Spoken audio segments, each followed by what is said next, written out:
listeners. I'm your host, Dr. Lana Marconi. On today's show, we're going to talk healthy living in terms of eco-friendly beauty care, how to cook with healthy fats, and how to hypnobirth your baby. Plus, we're going to look at the relationship between your emotions and your organs.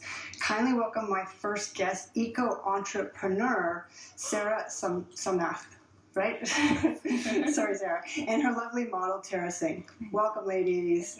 Okay, mineral makeup, it's getting very popular. What is it?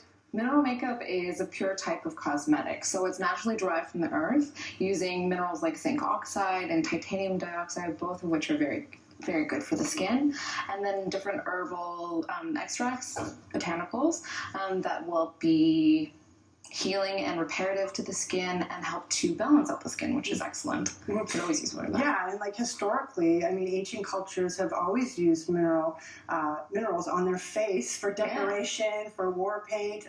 Cleopatra used the coal powder. Right? Yeah. So what are we going to do with your lovely model today? So today I'm going to match her makeup for you, and what I'm going to do is use some mineral powder just on her jawline. So when you're matching mineral makeup, what you want to do is really be matching her jawline and her neck, because you never want a line of demarcation. So the powder that I've chosen for her actually has a yellow undertone, and that's really important because especially with women of color, or all women in general, you do want it to look as natural as possible because you want to look like yourself. Is it better to test that in the light? Exactly. So natural light is best. Go to a window, go outside with a handheld mirror, and just check to see what color you're seeing underneath the light, dark, medium tones. And the best way to kind of check that is actually to look at the veins on the inside of your wrist. If they appear to be green in color, then you know you have a yellow undertone, like our model Tara. Let's see your veins. Yeah. Let's see. They do appear more green. A little bit more green. Yeah. Okay. And if they appeared more blue or purple, then you know that it's more of a pink or red undertone. Okay. So what I'm going to do right now is just match this to her jawline.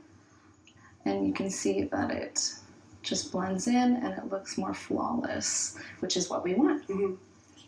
Now, how does mineral makeup benefit the skin? Mineral makeup is excellent for the skin. So it helps it to be protected. You're often getting a lot of protection from the zinc oxide, which is key for collagen production and elastin production in the skin.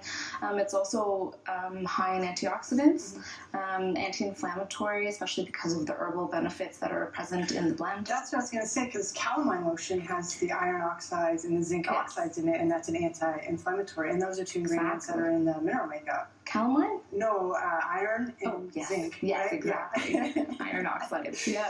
So it's antioxidants, anti-inflammatory. Yeah. And how does it feel on your face? Oh, it feels fantastic. It's smooth. It doesn't itch. That's one problem I have with buying generic makeup, is that I get extremely itchy once I apply it, and I break out profusely, and the stuff doesn't do that to me. Yeah. And another thing is it lasts quite long all day, and I don't get oily.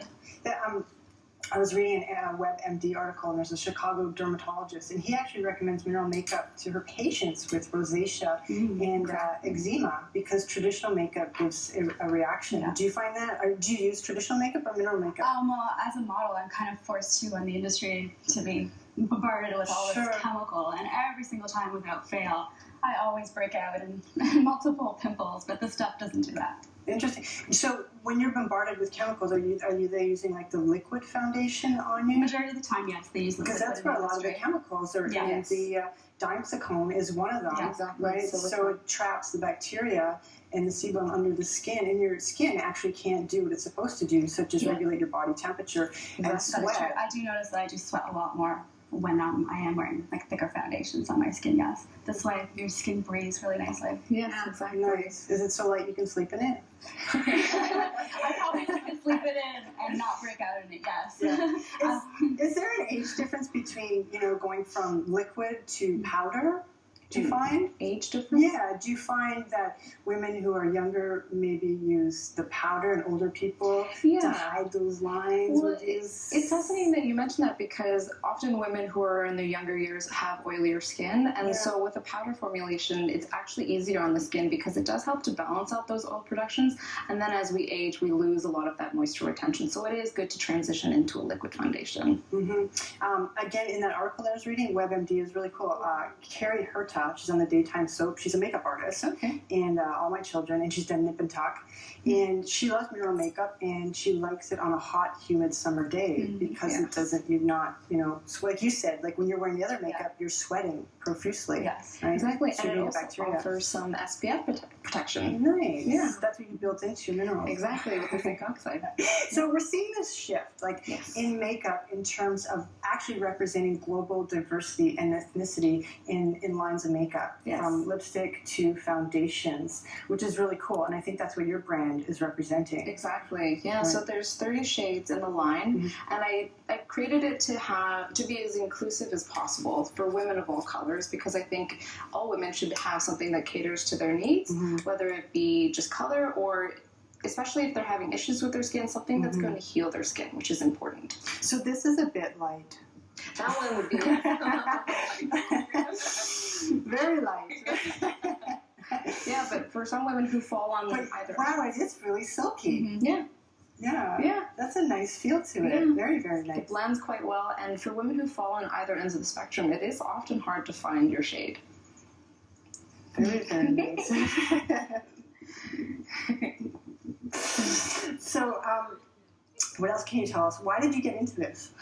Okay, so in university I studied environmental studies, and for me, I specialized in environment and culture. And growing up in Toronto, I've come into contact with thousands of women of all diverse backgrounds, and I found it especially hard for myself to find makeup that was natural and that was perfectly matched to my skin tone, and I just wanted to offer something that would really bring together environmental consciousness as well as beauty and glamour and just feeling good about yourself, and that's where Urban Minerals came from.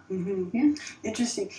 Do you have a preservative in this? I do, yeah. Actually, I use rosemary antioxidant CO2, and that actually helps to balance out the oil production in the skin. It's also high-powered antioxidant, so it keeps the product from oxidizing. Yeah, that's really cool, because I was reading that some people use a derivative of the radish. Oh, yeah. And they use it as a preservative. And oftentimes people, to change up the shades, you manipulate the zinc? It's iron oxides that I use. Okay. So yellow-based, red, and brown, and then I just ratio everything. And use it. And some people actually use from vegetables. Yeah. And or fruit. Flowers or petals. Flowers. Yeah. Do you add those as well? I don't, but I use different flowers as part of the herbal blend in the product to increase soothing properties, calming for the skin, to have lots of antioxidants, omega-3 fatty acids. Yeah. How do you move people past the myth that says perhaps, mineral makeup doesn't hold up as good as conventional makeup? Well, like, how do you educate people? It's a good question. I mean, I found for myself, I always get 8 hours of coverage out of it. And that's because it blends so well with the skin. It does help to even out the tone. And I find that the rosemary itself is actually helping my skin in the long term. So even with that alone, you are getting excellent wear out of it. Yeah, I mean, I think the advantage of natural makeup, if makeup is to conceal our flaws, I think the advantage of natural makeup is that it boasts the health benefits to it. Because things like lipstick, if there's lead in it, that's a neurotoxin to the body, and actually conventional lipstick changes the color of our lipstick, whereas a more natural lipstick is more soothing and nurturing for the skin. So what can we do around her eyes? How do you spread that powder around? So I will use a fluffy powder brush just like this. You can also use a kabuki brush like that, which is denser bristles, and that picks up more product, so you can really buff it out and have it look airbrushed. Also, if you wanted to, you could use like a latex-free sponge and spray it with water and do a wet apply, so that you're really getting into those areas that are darker pigmented, and then that actually kind of works like a concealer too. Can we see another shade on her? Sure. Because I can't see. Oh yeah, wow, it really does blend right in. You can't even tell. Another shade. So, this one is going to be more of a red pigment. undertone. So you can really see that, like the difference between those two powders. Let's see, I hold that up. Interesting. Yeah. Okay. So if I was to apply this, here, I'll use a different brush. You've got a lot of brushes. I do. So if I was to apply this on the other side here, Here. there we go. We'll Yeah. move that. You'll notice that it'll appear more red in tone. And that's not what we want. We want her to look like herself, and it to blend very well with her neck. Where do you see the industry headed? I do see a lot more women being conscious of natural products, especially when they have their first child. They want to have products in their home that are natural. And I see a lot more people wanting to convert. So people using different mineral foundations, concealers, mascaras, because we all want to play up our best features. So just a real expansion of what's already been found on the market. Nice, nice. So you're like basically a safe cosmetic expert. Yeah, exactly. Yeah, I make it my business to know what herbs are great for the skin and then what makes you feel beautiful. Yeah. Now, and beauty is also, comes from the inside as well. So do you also educate on lifestyle choices and habits? Sarah. I do try to. Yeah, I mean, for me, it was a journey of figuring out what made me feel beautiful on the inside. And I think it was Sophia Loren who said that beauty comes from the inside and it shines out through your eyes. So if it's not present, I mean, how are you ever going to play up what's naturally there? And Tara's very beautiful on the inside, so she doesn't need much help. But it's always nice to feel like you look like yourself when you're going out and you want to feel glamorous. Sure, this is a great confidence booster for women. How you doing, Tara? I feel so beautiful. Well, you look great. The makeup looks fantastic on you. What's next for you?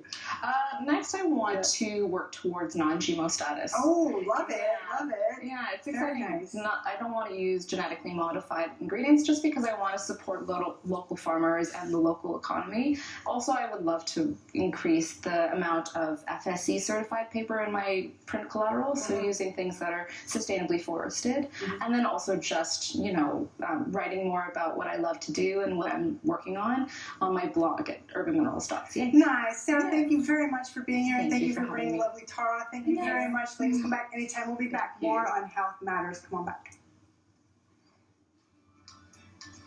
When it comes to fat, there's one type you don't want to come back on, omega-3 fatty acids. Two crucial ones, EPA and DHA, are found in certain fish. ALA, another omega fatty 3 acid, is found in plant sources such as nuts and seeds. Your body needs these fatty acids to function. SourceWeb MD.